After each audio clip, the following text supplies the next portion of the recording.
Raphaël, merci d'être là pour cette conversation qu'on organise dans le cadre de ton exposition. Je rappelle très rapidement le contenu de cette exposition qui s'appelle La part manquante. C'est la 6e exposition, à peu près 6e, en tout cas solo, que tu fais à la galerie, puisque tu as participé aussi à d'autres expositions collectives. C'est une exposition qu'on prépare depuis quoi? Alors c'est une exposition. C'est une exposition qu'on prépare depuis 2 ans, avec un défi qu'on voulait relever, qui était de présenter des nouvelles œuvres, des œuvres que tu as réalisées l'année dernière, même cette année, que tu as finalisées cette année avant l'exposition, et de voir comment ces œuvres pouvaient être présentées, mises en regard de travaux précédents, soit des œuvres inédites à la galerie, des œuvres que tu avais réalisées il y a plusieurs années et que tu as présentées dans d'autres contextes, ou des œuvres que tu avais faites mais qui n'avaient jamais été présentées, mais aussi des œuvres que tu avais réalisées jusqu'à il y a plus de 20 ans. Dans l'exposition, il y a même ta toute première œuvre. Et de voir la consistance, cohérence, l'évolution dans ton travail, dans ta pratique, de plus de 20 années de pratique, de réflexion. Après, c'est pour nous, mais c'était de sortir certaines images d'une série dans laquelle elles avaient été conçues et de voir si elles résistaient à être présentées en dehors de cette série, avec effectivement des créations plus récentes, mais surtout voilà, par fragments, voir si voir si ça résistait. C'est pas, je sais pas si c'est un challenge, mais c'est en tout cas un essai, et puis ça donne une expo solo, mais qui pourrait avoir des aspects d'une exposition presque collective. Enfin, moi, parce que tu vois plusieurs Raphaël dans l'exposition. Non, mais non, mais plutôt une expo collective, mais avec un bon curateur, un truc cohérent, pas un truc fourre-tout, mal fait, mais un truc qui a une certaine cohérence, mais quand même, oui, je vois pas plusieurs, mais on a essayé d'être au plus proche d'un qui a été étudiant, je parle à la troisième personne, et qui, la nuit, alors que j'étais étudiant au Gobelin, allait photographier des sapins abandonnés dans Paris. Et ça, il y a une sensibilité, une économie, une attention à ce qui est au plus près de chez soi, que j'ai toujours voulu garder. Je fais souvent référence, ou je recherche souvent cette émotion-là des sapins de Noël du mois de janvier de 2002. Et donc il y a peut-être dans cette exposition La part manquante beaucoup de résonance. C'est pour ça que j'insistais vraiment à avoir ce petit sapin qui est un tout petit tirage sur céramique qu'on a fait cette année. Mais voilà, qui soit présent, parce que c'est voilà, si on doit présenter la part d'émotion qui est le plus présent dans mon travail, c'est par ces sujets-là. C'est presque rien, ces choses qu'on oublie, qu'on ne connaît pas, ces choses sans être vernaculaires, mais du bord de la route. C'est vernaculaire dans ce sens-là, pas l'objet vernaculaire, mais l'étymologie anglaise qui dit que c'est des choses du bord de la route, c'est-à-dire des choses en marge, des choses parfois obscènes, c'est-à-dire des choses qui sont en dehors de la scène, en dehors de notre attention en général. Et voilà, ce petit sapin qu'on a choyé chez soi et qui se retrouve abandonné et que je vais redresser pour en faire son portrait, c'est des petits portraits d'arbres en fait, ces sapins, c'est quelque chose que j'ai essayé de refaire, et voilà, même si ça prend des directions très différentes. Le titre de l'œuvre, c'est Mon beau sapin, comme la chanson. Oui, anecdotiquement, ça venait d'un soir à Belleville qui m'a rendu un peu fou. J'étais en train de faire ces longs temps de pause avec ces sapins, et il y a cette musique qui s'est mise à résonner dans une rue à Belleville. Et c'est juste la musique d'une carte postale, enfin, je sais pas. Et je ne savais pas d'où ça venait, j'ai cherché, fouillé, mais je n'ai jamais trouvé, donc je ne sais pas si c'était et donc c'est devenu le titre, oui, de cette série. au Tannenbaum ou au Christmas Tree, ce petit Et tu air. penses que c'était une vraie musique ou c'était dans ta tête? Voilà, on va pas revenir là-dessus. Tout va mieux maintenant. Très bien, on commence en parlant de l'œuvre la plus ancienne de l'exposition, elle date de 2002, janvier 2002. D'ailleurs, le contexte de l'exposition fait qu'on est aussi en janvier et que quand on sort de la galerie, on voit encore plein de ces sapins qui sont abandonnés. Oui, puis le premier a été fait en bas de chez moi, j'habitais dans le 15e à l'époque, et c'est le premier qui m'a décidé à faire cette série en couleur, contrairement à mes premiers essais qui étaient noir et blanc où j'intervenais peu.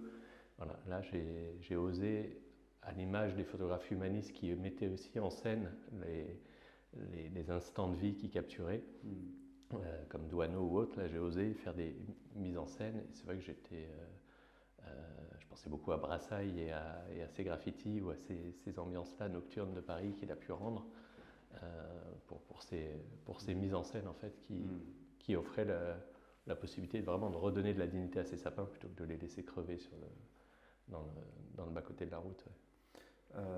La photographie est imprimée, alors c'est avec de la chaleur, mais c'est comme C'est comme un médaillon de céramique qu'on trouve dans les cimetières. C'est un procédé qui résistera si on le remettait à l'extérieur. Là, elle est à l'intérieur de la galerie, mais c'est une petite image qui, par ce procédé de sublimation un peu robuste, permettrait qu'elle résiste aux intempéries. Ouais. Et c'est une œuvre unique que tu proposes pour ce pauvre sapin abandonné au prix de 1 mois de ton loyer, du loyer de ton studio. Oui, de 1 mois de loyer du mois de janvier de l'atelier que j'ai à Belleville maintenant. Voilà. C'était une manière de fixer un prix et d'être dans les mêmes préoccupations qu'être étudiant à Paris. C'est intéressant qu'on commence cette conversation autour de cette œuvre parce que c'est ton premier travail et à la fois c'est un travail que tu as réactualisé pour présenter dans l'exposition. Il y a une dimension bien sûr photographique, mais on voit que d'abord le support sur lequel tu as reproduit la photographie et même la manière dont tu l'envisages en disant, alors il y a une dimension ludique, mais de dire que c'est 1 mois de loyer de ton atelier. En fait, je vois déjà là la progression que tu as réalisée dans ton travail, cette évolution plutôt pendant toutes ces années, puisque dans l'exposition, on retrouve des éléments qui sont photographiques, mais il y a aussi de la sculpture, de l'installation, du dessin, de la vidéo qu'on ne voit pas à l'écran, mais sur le mur ici. On pourrait parler d'une de tes dernières œuvres qui s'appelle Ici repose, qui est présentée dans l'exposition au milieu de l'espace. Est-ce que tu peux nous la décrire? Pour moi, il n'y a pas de... je suis photographe et il y a quelque chose d'autrement photographique, même si on passe à des choses en volume. Et quand j'insistais sur le fait qu'il y avait des mises en scène de ces sapins, à l'époque, il y avait ce moment de capter la photo, mais il y avait déjà une installation, une disposition. C'était pas juste de prendre une photo, c'était de mettre en scène un objet. Mon travail de nature morte fait que je manipule les objets, et donc d'en fabriquer après, ou de faire des ready-made, ou de réinstaller, ça me paraît très photographique. Et pour Ici repose, il y a un instant à la seconde près, comme pour une photographie, qui me permet de connaître le nord d'un lieu donné. Et Ici repose, c'est une barre de laiton qui est placée dans une orientation impeccablement nord-sud. Et j'ai donné à cette barre de laiton une forme qui rappelle les travaux qui ont été longtemps faits pour déterminer le mètre étalon. Parce que pendant longtemps, la définition du mètre, ça a été 1/4 du millionième du méridien terrestre, et le méridien, c'est ce qui fait le tour de la Terre. C'est un axe imaginaire, mais on a construit des grands bâtiments, des édifices comme l'Observatoire de Paris ou le Greenwich sur cet axe imaginaire. Qui fait le tour de la Terre en passant par les deux pôles. En passant par les deux pôles, voilà. Et donc c'est pour ça que cette orientation nord-sud de ce petit fragment de méridien est important, mais il est choisi pour le lieu. Si on marche dans une direction, on va rejoindre le pôle sud. Si on continue, on reviendra par le pôle nord. Et ce fragment, je lui ai donné des proportions qui sont en fait les miennes. J'ai fait une barre de 1m75 qui correspond à ma taille. Et à moins que je trouve quelque chose de mieux, mais c'est quelque chose que je souhaiterais avoir là où je reposerai. Et pour le moment, c'est ici repose plutôt d'une façon plus légère. C'est ici repose comme on parle de pause méridienne. La pause méridienne, c'est la pause du début d'après-midi. C'est une fois que le soleil est passé à midi. Voilà, donc on est oui, dans une anticipation peut-être oui, morbide, mais aussi quotidienne et joyeuse. Et c'est le repos. Voilà, c'est le repos. Ouais. Et c'est assez paisible plutôt comme pièce. Et donc elle est en deux parties. Il y a cette barre de laiton qui est posée au sol, mais qui a son pendant, un trépied très fin. C'est le deuxième élément de cette sculpture ou de cette installation. Et avec un petit fil à plomb aussi en laiton, c'est un lest.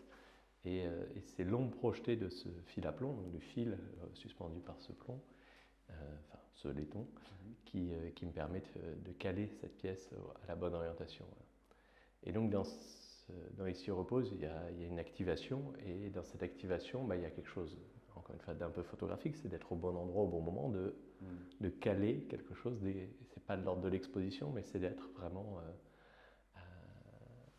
je dis à la seconde parce qu'on peut difficilement être mieux, mais voilà, c'est cette exigence d'être vraiment, et c'est un sentiment que j'aime beaucoup, qui revient, qui aurait pu être aussi le titre de cette exposition, qui sera peut-être pour une prochaine, mais c'est d'être au bon endroit au bon moment, comme une autre de ses œuvres. Désolé si je fais les transitions. Non, mais tu as raison, c'est ton exposition. Qui serait Eclipse, qui était un moment que j'ai vécu dans l'année où je vivais à Rome, à la Villa Médicis, et cette année-là, il y a eu une éclipse de soleil. C'était il y a quasiment 10 ans. Ouais, je m'intéressais moins à l'astronomie à ce moment-là, et donc c'est peut-être venu de là. Mais bon, ça commençait quand même. J'ai réalisé qu'il y avait cette date, cet événement qui allait avoir lieu, et je me suis dit où serait le meilleur endroit pour l'observer.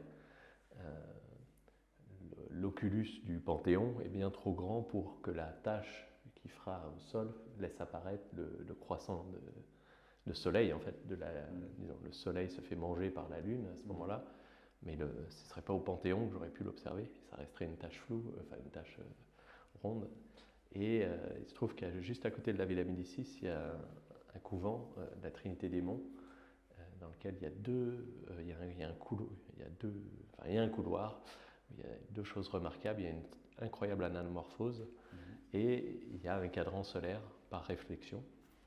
Donc dans un couloir sud, au bord d'une fenêtre, il y a un petit miroir qui fait une tache sur les parois et sur le plafond, qui sont entièrement tracés de tracés astronomiques. Et ça a été tracé au XVIIe siècle par Maignan. 1637. Voilà, le père Maignan. Le père Maignan, qui est un disciple d'un autre jésuite, d'un jésuite que j'ai pas mal, pas vraiment étudié, mais qui m'a bien inspiré pendant toute cette année, qui est Athanas M. Kircher, et qui avait fait le premier traité de gnomonique, en fait, cette science de calculer les cadences solaires. D'ailleurs, le gnomon, c'est finalement mon fil à plomb, c'est un gnomon, en fait. En fait, j'allais y venir, tu l'as dit aussi avant, être au bon endroit au bon moment, qui est une expression que tu emploies souvent presque comme un mantra. Il y a beaucoup de tes œuvres qui viennent de cette idée, mais avant de parler de ça, justement, le dispositif, le principe, l'idée du cadran solaire, en fait, c'est un élément qu'on retrouve dans beaucoup de tes œuvres, beaucoup de tes réalisations récentes, qui sont soit présentées dans l'exposition, enfin qui sont présentées dans l'exposition, mais aussi dans bien d'autres. Tu as réalisé, c'était quoi, juste avant le Covid, une œuvre, une sculpture qui est une installation, la Méridienne, Ouais, que tu as placé au nord de Paris, à Saint-Denis, qui est aussi...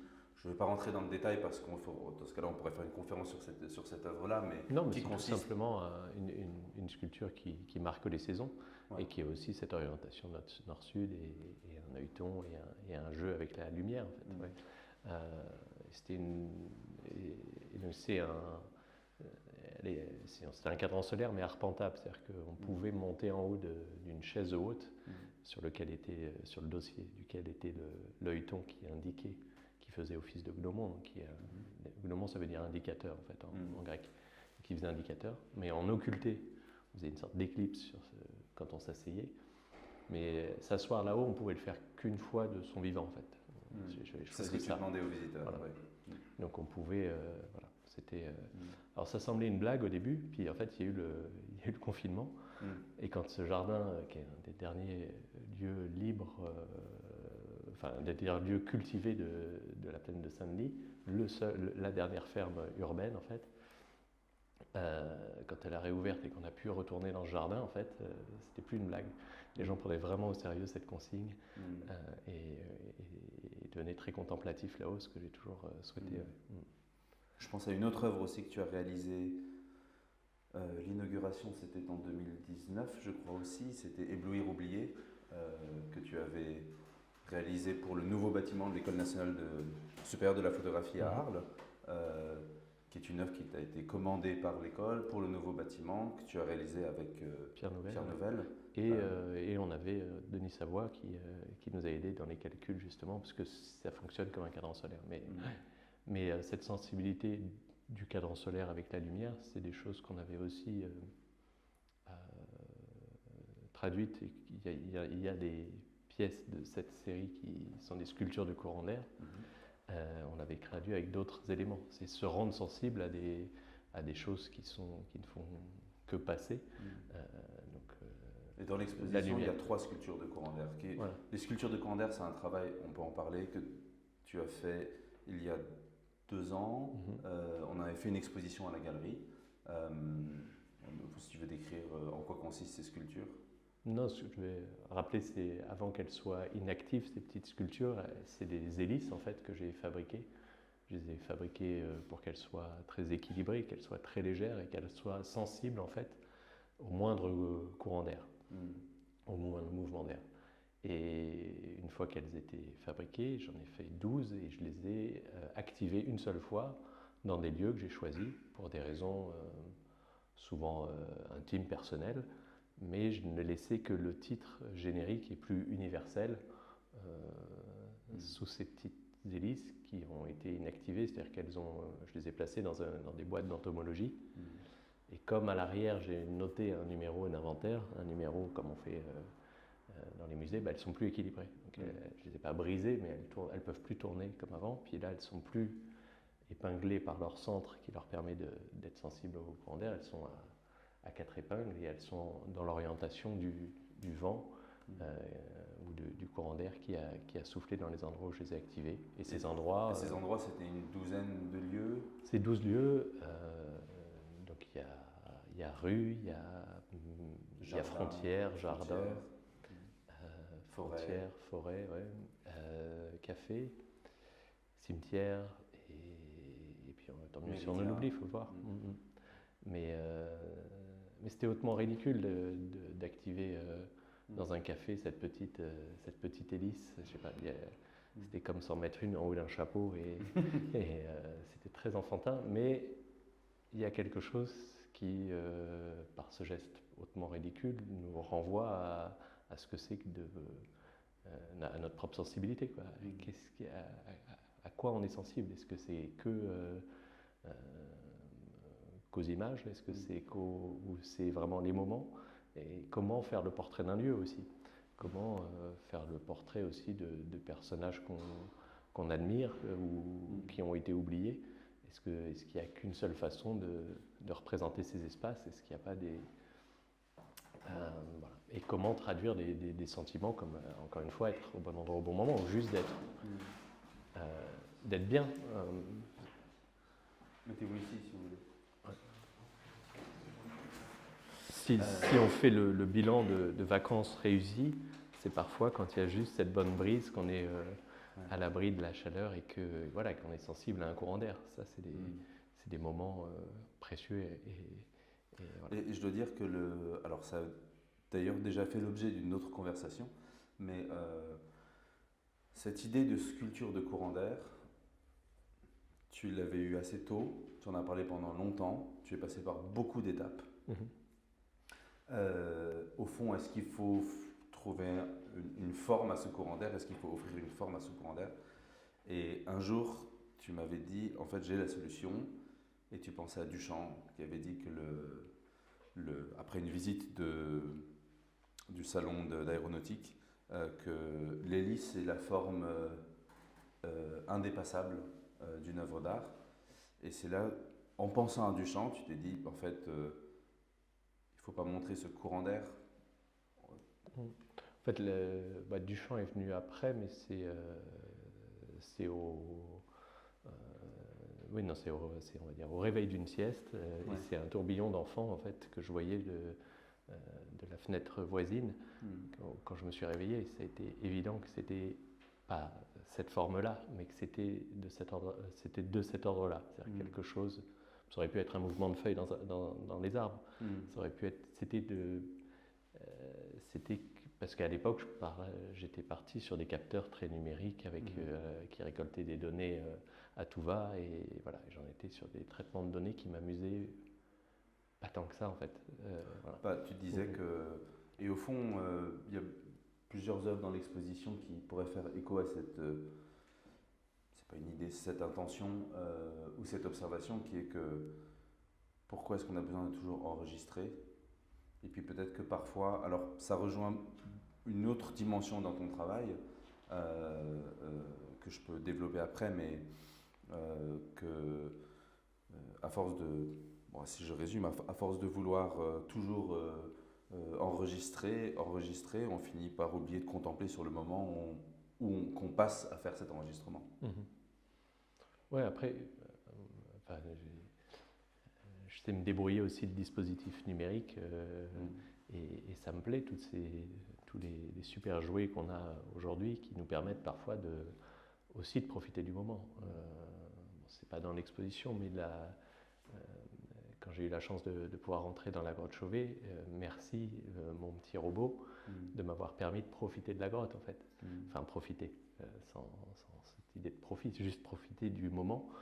De pas être de pouvoir être dans la contemplation. Enjoy en anglais, c'est mieux. Ouais. Enjoy à la joie, c'est mieux que profit. Non, mais en tout cas de laisser la grotte décider comment ça allait se passer plutôt que moi devoir faire des choix sur ces heures précieuses qui m'avaient été offertes.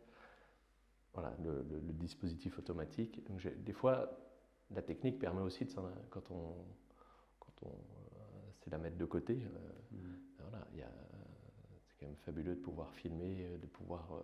Mais effectivement, des fois, on a envie de faire juste un tracé au crayon et de voir ce qui se passe. C'est ce qu'on a tenté avec cette expo, d'être dans d'autres économies, pour parler de parts manquantes, de disparition, de choses qui s'échappent de nous.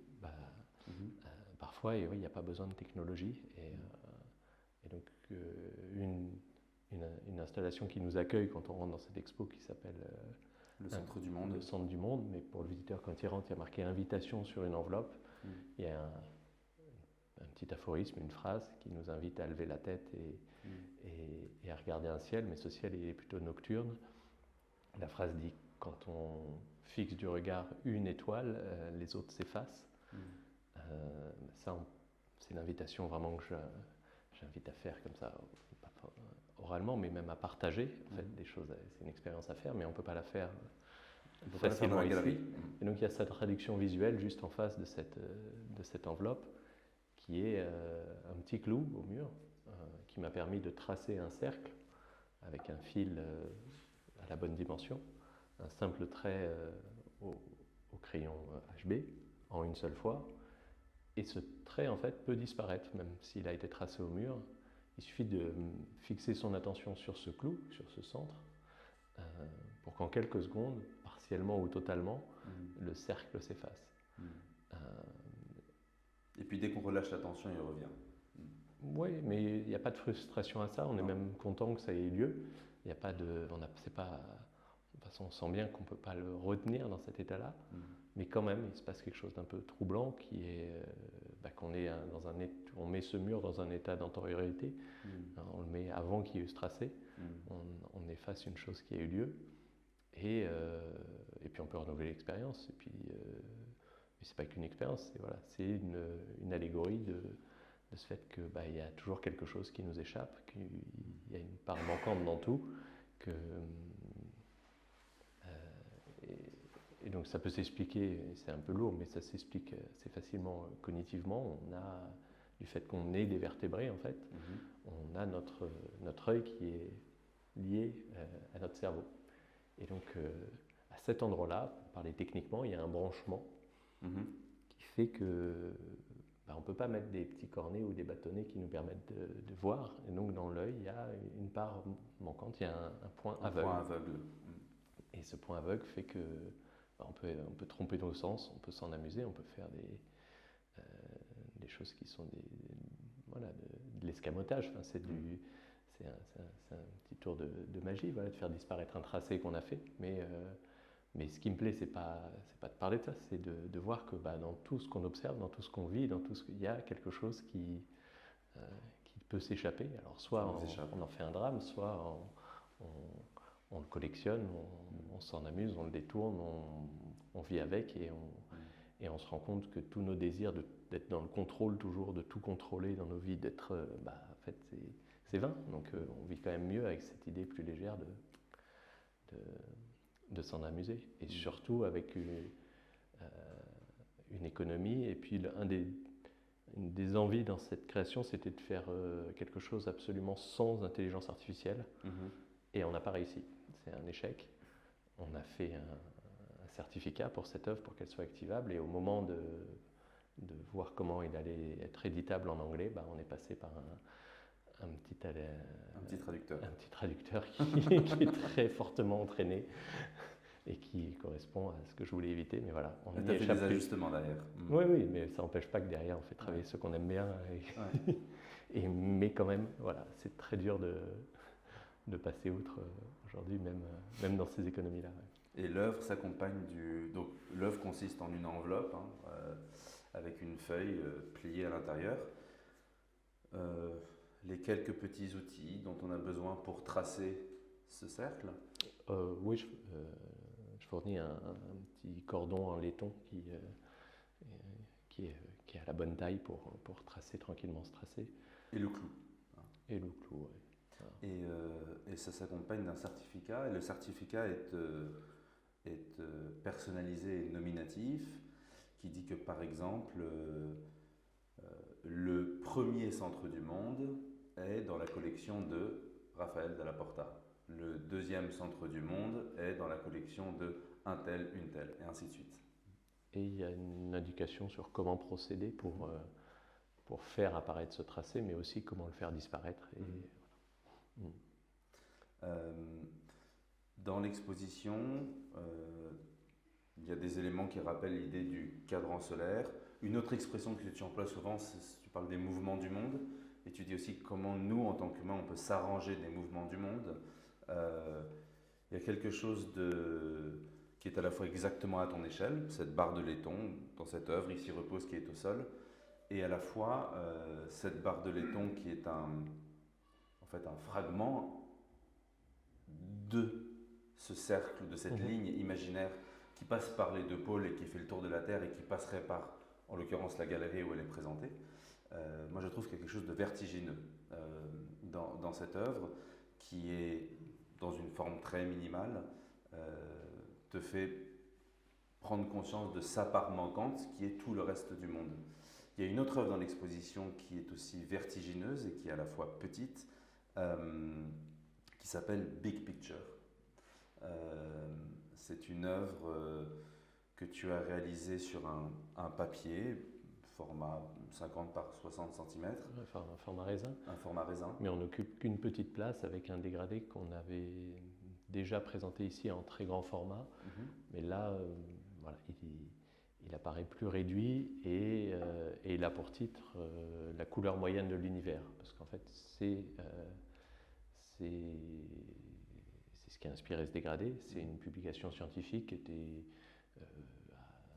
très accessible, parce qu'au moment où des scientifiques ont publié sur une estimation de la couleur que prendrait l'univers entier sur tout le temps connu, c'est-à-dire 20 milliards d'années, de ce qu'on appelle de ce qui s'appelle le Big Bang à aujourd'hui, puis en rajoutant encore 7 milliards d'années vers le futur, genre ce qu'ils estiment comme être la fin de l'univers, un joli dégradé se dessine qui correspond à un refroidissement en fait, des galaxies, des 200 000 galaxies qu'ils ont moyennées pour faire cette valeur moyenne. Et c'est vrai que je trouve ça à la fois très amusant, très élégant qu'on fasse une moyenne d'autant de matière, qu'on réussisse à synthétiser en un dégradé absolument tout l'univers, et puis sur un temps, là pour le coup, astronomique, 20 milliards d'années. Et en même temps, notre seul regard là-dessus, c'est de savoir où est-ce qu'on se situe. Donc et c'était justement ça qu'ils avaient du mal à nommer. On est dans une frange qui est assez fade, un beige, avant que ça bascule vers le jaune. Et ils avaient lancé un concours pour donner un nom à cette couleur. Ça a pris le nom de Cosmic Latte. Et c'est comme ça que j'étais tombé sur la couleur café au lait cosmique. Café au lait cosmique, voilà. Et c'est comme ça que j'étais tombé sur cette publication. Et donc, souvent je collabore avec des scientifiques, là pas, je me suis juste inspiré d'une publication, mais c'est pour ça qu'il y a peut-être cette part plus ironique en disant big picture sur ce petit pastel, mais en même temps, il y a ce petit vertige de se plonger sur quelque chose qu'on ne pourra jamais embrasser du regard, et qui est pourtant purement visuel. C'est une couleur, c'est dans le spectre du visible, c'est la couleur qu'on donnerait au rayonnement de l'univers. Ouais.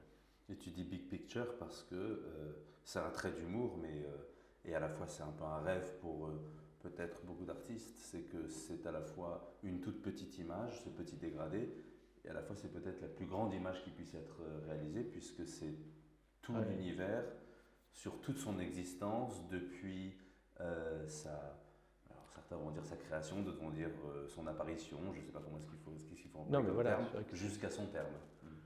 Oui, c'est ironique, je ne cherche pas à faire un concours, mais c'est vrai que c'est imbattable. 20 milliards d'années avec tout l'univers, oui, j'attends. Voilà, on verra. Mais c'est plutôt cet aspect de fragment et puis de cette intelligence, cette capacité humaine à autant se projeter sur ce qui nous dépasse et de vouloir le...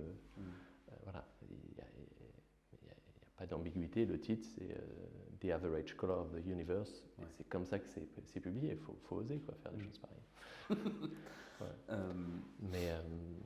C'est une publication scientifique d'université américaine, cette dimension du savoir qui est liée au fait aussi que depuis des années, plusieurs décennies, tu collabores, tu travailles avec des scientifiques dans différents domaines. On a parlé tout à l'heure de Denis Savoie, d'autres grands esprits avec qui tu travailles. Alors, un esprit, non pas avec qui tu travailles et que tu n'as pas rencontré, mais il y a une grande photographie dans l'exposition, qui est un agrandissement donc, photographique de la couverture d'un livre. Je te laisse après parler de cette œuvre-là, qui s'appelle Kircher, et de toutes les dimensions qu'elle prenne, que l'œuvre prend. Mais ce livre, qui date de 1669, tu as eu l'édition originale entre les mains, si on l'ouvre, il y a une devise sur la 3e page qui dit, en latin, « Il n'y a rien de plus beau que de tout savoir ». Oui, Kircher, c'est un jésuite de la fin de la Renaissance, qui est peut-être un des derniers polymathes, qui, oui, effectivement, c'est le grand savant. Il a touché à tout de son vivant. Là, on a un exemplaire d'un de ses livres, mais il y en a des quarantaines. Celui-là, c'est sur les arts combinatoires. Mais on l'a évoqué tout à l'heure, c'est lui qui a fait les premiers traités de mnémonique, et je l'ai connu par un musicien qui, lui, pour qui c'était un héros, parce qu'au XVIIe siècle, il a fait de la musique générative à partir justement d'art combinatoire, de mathématiques appliquées qu'il appliquait à des partitions. il a fabriqué un orgue qui est au Quirinal et qui joue automatiquement, et qui joue encore une fois par an, une partition qu'il a fait de manière générative. Et c'est le premier à être descendu dans le Vésuve, à donner des traductions aux hiéroglyphes, ce qui lui a valu qu'il n'est pas si connu parce que ses traductions étaient complètement erronées. Mais ça, on le sait parce qu'on a la pierre de Rosette. Lui, il ne l'avait pas et lui faisait des combinaisons.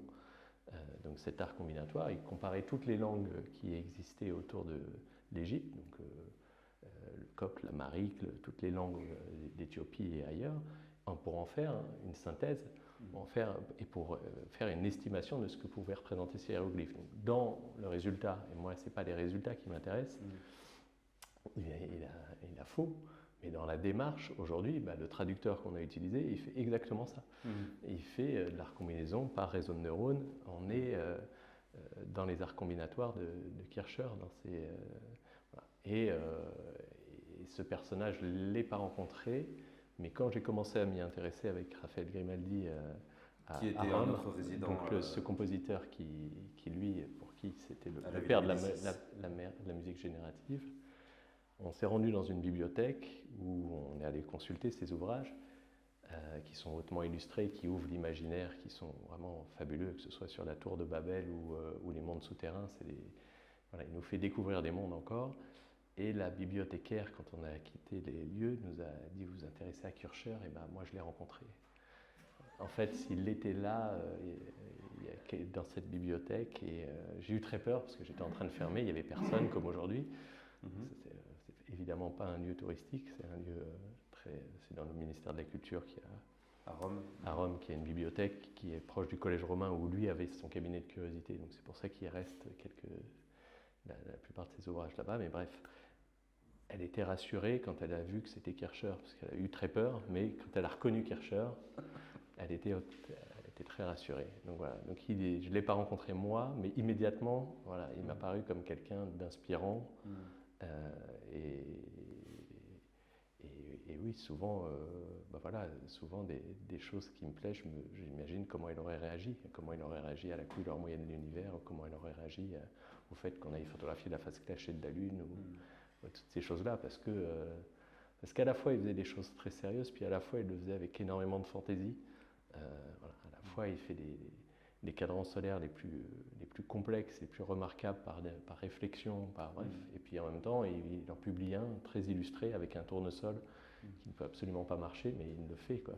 Et puis il va nous prouver que la tour de Babel, elle ne pouvait pas se construire, mais mathématiquement. Enfin bref, des choses qui donnent vraiment le vertige. Donc c'est une grande photographie qui fait 1m80, quasiment 2 mètres de hauteur. Et tu aimes dire que cette photographie est comme un portrait de l'esprit de l'auteur de ce livre, de Kircher, et à la fois cette reliure en cuir complètement craquelée agrandie à ces dimensions. On a parfois l'impression que c'est plutôt la surface de la Lune, comme des cratères. Oui, c'est des mondes à explorer, ça doit éveiller la curiosité, et c'est effectivement c'est un autre polymathe de la Renaissance qui disait ça. Il suffit de regarder les craquelures Léonard de Vinci sur un mur pour pour embrasser tout l'univers. Enfin, c'est pas une situation exacte, mais c'est cette idée-là, oui, que il y avait franchement ça dans le regard qu'ils posaient sur ces cailloux qui portaient des empreintes qui étaient eux-mêmes déjà des paysages. Même on pourra développer ça en paysage, et c'est vrai que ça se passe face à l'art. Mais c'est encore une tentative de faire un portrait. Comme je disais, j'ai commencé par faire des portraits d'arbres pour faire de me questionner sur comment représenter les dieux que j'aime le plus. Voilà, par une simple hélice. C'est jamais très direct, mais ça me semble être la distance qui laisse de la place à la part manquante. Ouais. J'ose parler d'une chose, je ne sais pas trop si tu vas vraiment m'autoriser, mais tu parles de portraits d'arbres. Il y a quelques jours s'est terminée une exposition au musée d'Orsay à Paris d'un artiste fascinant du 19e siècle qui s'appelait Louis Jean Mot, qui était en fait un de tes ancêtres. Et dans une des petites salles, il y avait 2 dessins. Et le titre, c'était Portrait d'arbre. Oui, parce que c'est une pratique scolaire. Les portraits d'arbres, c'est pas. Et c'était effectivement ces premiers, les plus anciens dessins de l'exposition que j'ai découvert avec cette exposition, que j'avais jamais vue, et qui était, voilà, c'est une exposition qui vient de se finir et qui aurait dû avoir lieu il y a 2 siècles, mais qui a lieu maintenant. Et c'était un plaisir, oui, de voir l'ensemble de son œuvre qui est un peu qui peut apparaître comme kitschissime ou symboliste et romantique et dans lequel il y a, c'est pas qu'il y a trop de choses, mais tout a un sens, tout est voulu et parfois lourd symboliquement, mais en même temps bien présenté.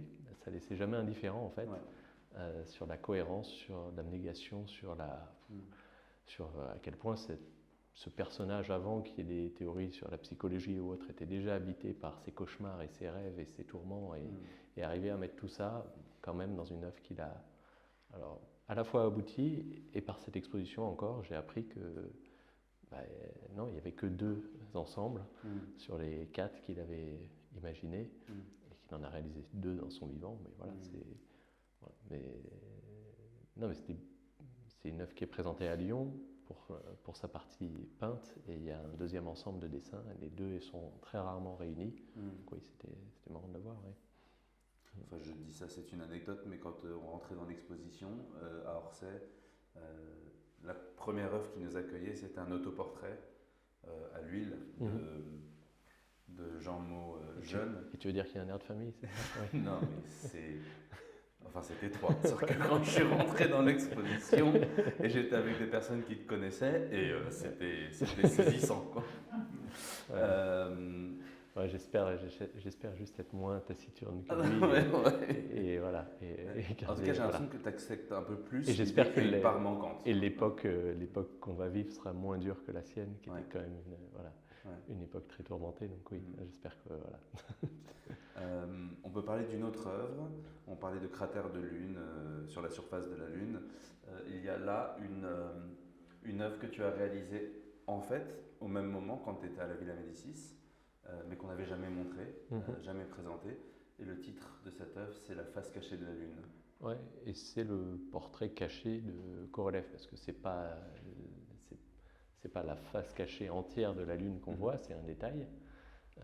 Et au centre de ce détail, il y a un petit cratère, le plus contrasté au milieu, qui porte le nom de Korolev. Et Korolev, c'est l'ingénieur qui est décédé en 66, et cette image a été prise par une sonde spatiale américaine en 66.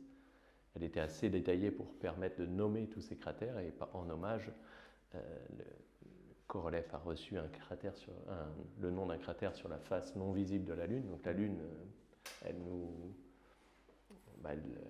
tourne autour de nous, elle tourne exactement en même temps que nous, donc elle nous montre jamais cette face cachée. Parfois, elle montre un petit peu de son épaule, là, soit un peu de l'autre, mais jamais son dos, jamais vraiment. Elle fait une petite danse assez jolie, c'est un joli nom aussi, ça s'appelle des librations de montrer, mais il y a disons, plus de 40% de la Lune qu'on ne verra jamais depuis la Terre, mais grâce au génie de certains ingénieurs, et notamment Korolev, on a envoyé des sondes, parce que c'était les Russes à avoir envoyé le premier satellite, Sputnik, grâce à Korolev, et aussi cette sonde qui allait photographier la face cachée de la Lune. Mais ce génie était inconnu jusqu'à sa mort, et même longtemps après sa mort, il a été décoré qu'en 70. Donc il y a aussi une médaille pour Korolev, il y a quelques sculptures. Maintenant on fait comme si on le connaissait, mais de son vivant.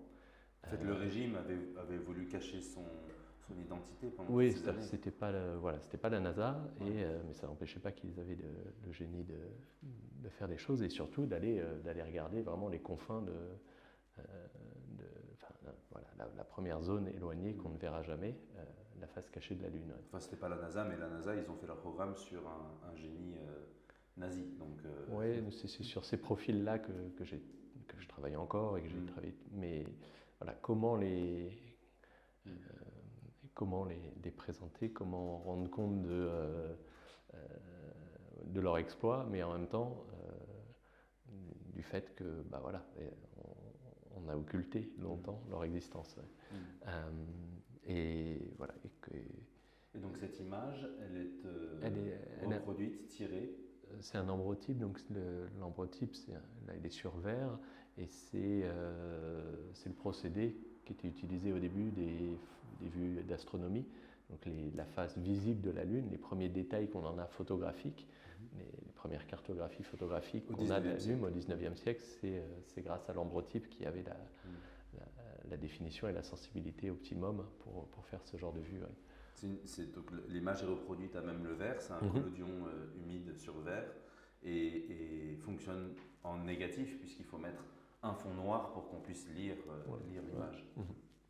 Donc voilà, on l'a encadré pour cette exposition et ouais, ça me paraît très à propos de rendre hommage avec cette distance-là sur ces faces éloignées. Ouais. Tu parlais tout à l'heure de la grotte Chauvet. En fait, ça fait une petite décennie qu'on collabore, qu'on travaille ensemble. Et c'est vraiment autour de ce projet de la grotte Chauvet. Et en fait, particulièrement le jour où tu as fait une conférence sur ce projet, que j'ai pris conscience vraiment de cette dimension. Le fait que souvent, dans beaucoup de tes travaux, tu mets en place, tu définis un dispositif qui, particulièrement pour la grotte Chauvet, te permettait de rentrer au fond de cette grotte. Tu as eu l'accès inouï de plusieurs heures à cette grotte. Et ouais, ce que tu disais, c'est que quand on a la chance dans une vie de pouvoir accéder à un lieu aussi incroyable pendant quelques heures, on n'a pas envie de passer ces quelques heures à faire ses réglages avec son appareil photo. Donc au contraire, tu avais mis en place un robot qui te permettait de faire toutes les prises de vue. Tu avais en amont travaillé un plan 3D de la grotte qui t'avait permis de définir tous les points de vue. Et en fait, pendant que les images se faisaient, toi, tu as passé plusieurs heures tout seul, tout au fond de la grotte. Oui, et puis c'est cette expérience-là qu'après j'ai essayé de traduire donc en livre, dans un premier temps avec Xavier Barral, donc retraduire l'obscurité, le silence que j'avais pu ressentir. Et puis on en est à faire maintenant un film qui serait projeté en planétarium avec Rémi Labrus qui a collaboré au livre déjà, donc, et dans la dynamique du film, j'embarque aussi ceux qui étaient avec moi pour m'assister dans l'opération de ce robot. Donc in situ Julien Roger qui continue à traduire ce qu'on a vécu. C'est effectivement une autorisation inuite, on aimerait qu'elle se renouvelle, mais ça semble vraiment déjà inouï que ça ait eu lieu d'ouvrir ses portes à des artistes, c'est compliqué. Et puis, c'est pas seulement la grotte, ce lieu fermé pour des raisons qu'on comprend, c'est de comprendre que ce lieu, il a toujours été en interaction avec l'extérieur. Donc à chaque fois que j'ai l'occasion de retourner dans cette région, il y a d'autres lieux qui me touchent. Il y a ce pont d'Arc qui est la dernière œuvre de l'exposition.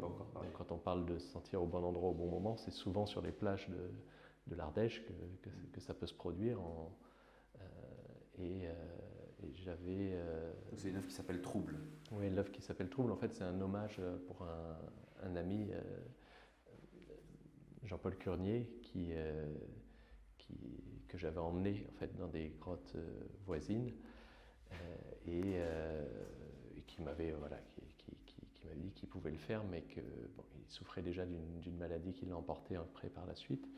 Et dans sa contribution au livre sur la grotte Chauvet, pour parler de la beauté, pour évoquer, il reprenait ce fragment d'Héraclite, tout simple, que tout le monde connaît sans savoir forcément que c'est d'un philosophe présocratique d'Éphèse, Héraclite, de dire qu'on ne peut jamais rentrer deux fois dans le même cours d'eau, dans le même fleuve. Et cette phrase me touche, mais je suis allé, je vais dire bêtement, faire l'expérience de vérifier si c'était le cas. Donc la fois où je suis parti avec des bottes et un Polaroid. Et je suis allé mettre les pieds plusieurs fois dans l'eau avec ces bottes hautes, comme un enfant l'aurait fait. Quand on lui file une paire de bottes, il va sauter dans les flaques. Moi, je suis allé dans l'Ardèche à plusieurs reprises et à l'aide du Polaroid, je suis allé vérifier si je ne pouvais pas faire 2 images semblables, si je ne pouvais pas contredire Héraclite, évidemment non. Et pour une raison que je n'avais pas anticipée, mais on s'en rend vite compte quand on met les pieds dans l'eau. C'était la beauté de cette expérience, et c'est pour ça que j'ai appelé ça trouble, c'est qu'en fait, moi-même, en rentrant dans l'eau, je troublais la surface de l'Ardèche. Donc, je perturbais l'expérience. Donc, je faisais ce que vivent la plupart du temps les scientifiques qui soit l'intègrent à leur dispositif. Quand ils font de la physique quantique, ils savent que quand on regarde à des échelles très petites des choses, leur comportement, rien que le fait de les observer, ça change cette matière. Mais c'est aussi valable pour un anthropologue qui va aller interviewer des personnes qui n'ont jamais rencontré d'espèces comme lui. Et ça va modifier aussi leur existence. Et en fait, tout est en interaction, on le sent bien. Et c'est pour ça qu'on ne rentre jamais 2 fois dans le même fleuve. Enfin, c'est pour plein de raisons. C'est ça, la beauté de ces aphorismes, c'est ça. Mais encore une fois, de façon très enfantine, j'aime bien aller mettre des hélices ou aller mettre les pieds dans l'eau et reproduire ces expériences parce qu'au fond, c'est pas juste la naïveté de l'enfant, c'est de toucher à quelque chose de vraiment profond, nos existences. Et donc ces photographies, elles donnent des choses assez abstraites, mais pareil, il y a une matière d'une épaisseur incroyable. C'est à la fois le pont d'Arc, mais reflété dans l'eau, mais comme je fais ça au petit matin, il y a l'aube, il y a le lever du soleil, donc il y a tous les éléments réunis sur une petite surface plate qui est un instantané Polaroid, juste du moment. Ouais. Donc oui, c'est des expériences que je veux renouveler, et c'est ça qui m'inspire le plus en ce moment, ouais, c'est de rendre hommage aussi à des gens que j'admire, qui m'inspirent et qui me manquent. Ouais. Si on fait un petit saut dans le temps, il y a en fait une autre œuvre dans l'exposition qui est issue d'un projet que tu as réalisé il y a 20 ans, antipersonnel.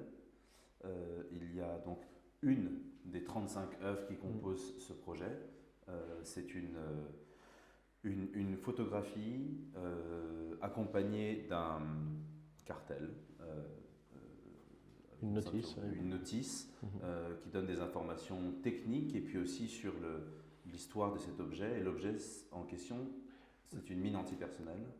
Ce projet, c'est celui qui m'a, je ne vais pas dire permis d'exister, mais oui, c'était ma première grande exposition. L'aspect technique, souvent, on l'a bien saisi, parce qu'on voit un objet qu'on n'a jamais vu pour la première fois. Effectivement, cette légende ne trompe pas, elle dit comment il fonctionne, d'où il vient, par qui il a été produit. Mais il y a une autre dimension, et c'est pour ça que j'ai choisi celle-là pour cette exposition, qui ne remontait pas souvent à la surface, qui était la dimension historique. C'est que moi, je n'ai pas photographié ces mines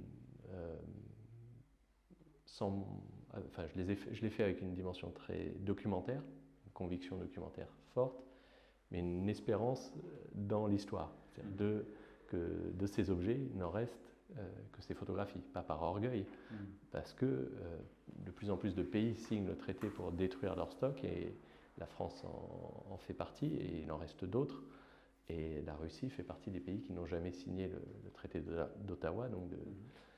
Et cette mine, qui est donc une mine russe, c'est une mine qualifiée d'obsolète, déjà en 2004 quand je la photographiée, parce que c'est une mine en bois, très basique, et qui est utilisée pendant la Seconde Guerre mondiale. Donc les armées aujourd'hui n'opèrent plus avec ces mines en bois, ils ont bien d'autres modèles, plus technologiques. Mais ça n'empêche qu'elles sont encore actives dans le sol pour certaines, et celle-là, comme toutes les autres mines que j'ai photographiées, c'est une de moins, c'est une qui a été désamorcée par des démineurs et placée dans une collection, le musée de l'école du génie d'Angers, pour former des démineurs à en désamorcer. Et donc toutes les mines que j'ai photographiées, elles avaient été présélectionnées avant avec des militaires plutôt humanitaires d'ailleurs, pas les militaires, des démineurs plutôt humanitaires. Et on avait sélectionné en étant sûr de placer 70 ans de conflits modernes en fait. Donc il y avait une mine nazie, une mine russe, une mine de l'époque de la Seconde Guerre mondiale, des mines utilisées pendant l'époque coloniale en Algérie, avec toute l'évolution de ce rapport au territoire qui peut se résumer dans certains objets, une mine américano-vietnamienne qui pour moi est une métonymie d'un conflit incompréhensible. Comment les Américains, première puissance mondiale, peuvent perdre dans un pays, enfin peuvent avoir une défaite dans un pays comme le Vietnam. Cet objet porte en elle certaines réponses. Et cette mine en bois, voilà, d'une obsolescence certaine, techniquement c'est encore plus périlleux à désamorcer parce que c'est du bois et qu'en pourrissant, elle est encore plus instable. Plus instable, et donc sa faiblesse technologique devient encore un piège pour les démineurs. Mais c'est surtout l'élan de dire que c'est non pas un objet, et c'est ça la magie de la photographie, qui peut dire qu'à la fois c'est un objet générique, un produit, parce que je les ai photographiés sur un fond neutre. Donc c'est à la fois une parmi des centaines de milliers produites par certaines nations, comme une mine chinoise qui peut être à 200 000 exemplaires, 2 millions d'exemplaires. Mais toutes en fait sont une de moins. Et la dimension, je ne vais pas dire positive, mais en tout cas pleine d'espoir et d'espérance à travers ce projet, c'était ça. C'était de montrer que des nations peuvent détruire leur stock, ne garder que des exemplaires pour les formations de démineurs, que certaines armées peuvent basculer. Donc la part manquante par rapport à cette mine, et puis c'est tout simplement, et comme la plupart des autres œuvres présentées, et peut-être la présence de celle-là renforce le propos, c'est une vanité. C'est vraiment un objet qui entretient une relation à la mort très particulière, mais quand même certaine, et qui nous plonge dans cette réflexion-là. Et donc c'est une nature morte comme. En tout cas, c'est la dernière chose que je voulais dire, c'est qu'il y a beaucoup d'œuvres de l'exposition qui sont des vanités. On est d'accord. Raphaël, merci beaucoup. En tout cas, l'exposition, il ne faut pas la manquer, et c'est jusqu'au 23 mars. Merci. Merci.